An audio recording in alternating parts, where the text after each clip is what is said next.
that the husband really, really loved Hannah, hallelujah, but didn't particularly care for her. So she said, I'm going to rain down havoc on Hannah.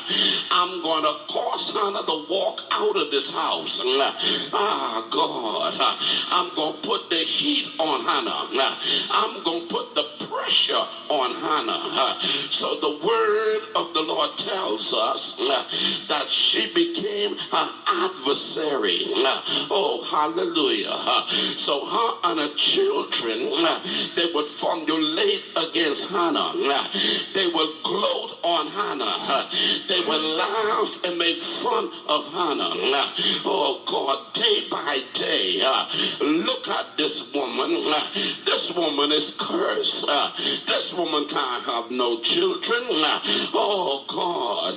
And what made it all the more effective is that they would legitimize, hallelujah, their statement by saying if God was on her side, then God would have opened her womb.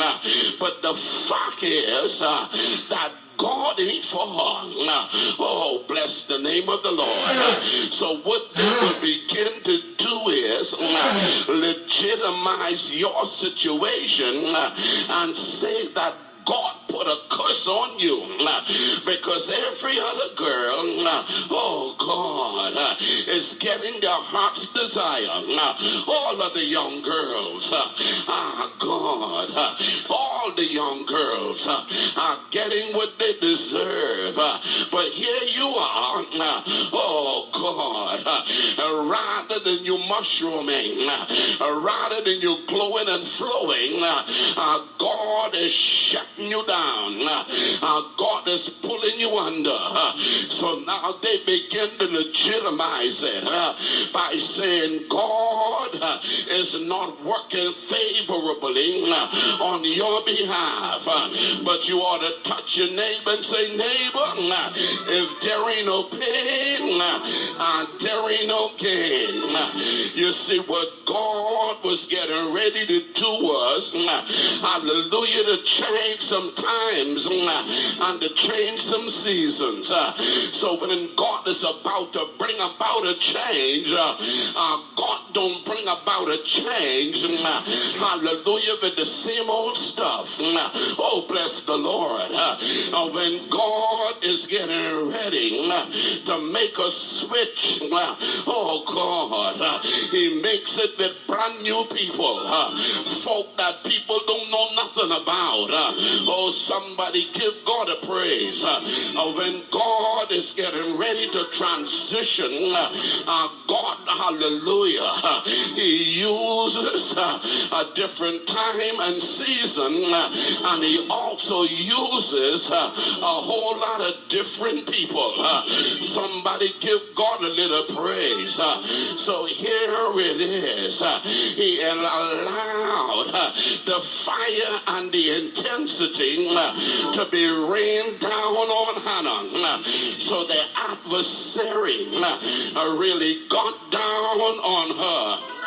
Shout hallelujah, somebody. And the adversary provoked her sore, and provoked her sore, and provoked her sore to make her fret. And they went around and said, because the Lord had shut down the womb. Oh God. And as they went on up the church, as they went on over to Shiloh, year by year, you see, the devil was not only in a house, but when she left the house, she left a level of devil at the house. But when she got on over to church, oh God, she met another level of devil in the church. And now, not only, hallelujah, they provoked her to sore or to make her fret, but we see the word of the Lord said, and now they made a weapon cry. She began to lament and holler it all of her. And not only so, but it's so much so that she even couldn't eat. So while everybody was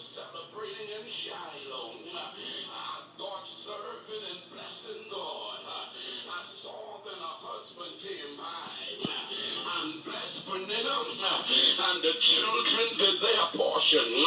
But when it came on over to Hannah, he gave her a double or a worthy portion. But that still could not subdue her. It could not give her the peace of mind. It could not give her the happiness and the joy that she was looking for, because she still did not know children. God, I bless you on today. You see what we need today. We don't need a whole lot of material stuff, but we need some principles back in the place. We need some God back in our lives.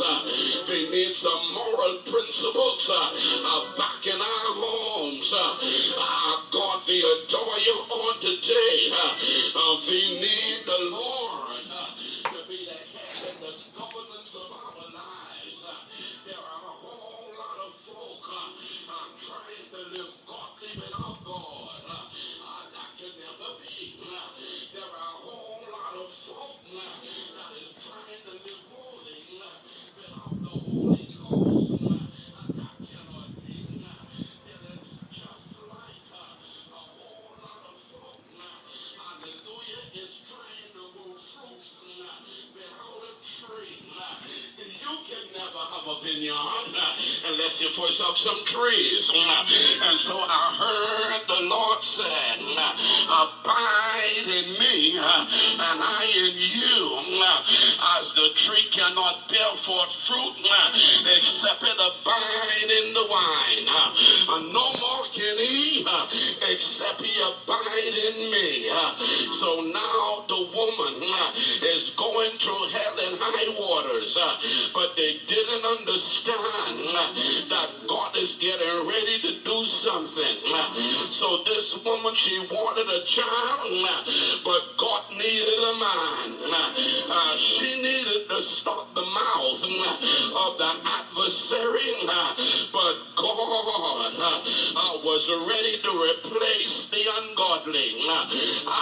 God, she was ready to have a baby in her womb, and God was ready to clean up the temple. Oh, somebody shout hallelujah.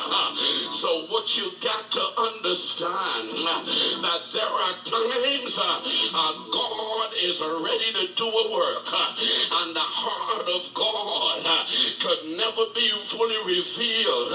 So God will get somebody that he could reveal, hallelujah, how he feels. And so now, as God was hurting, as God was pressed, hallelujah, by the activities that were going on in the temple, he allowed Hannah, God, to go through the same adversities so that there can be some kind of a sensitivity to what God was really dealing with.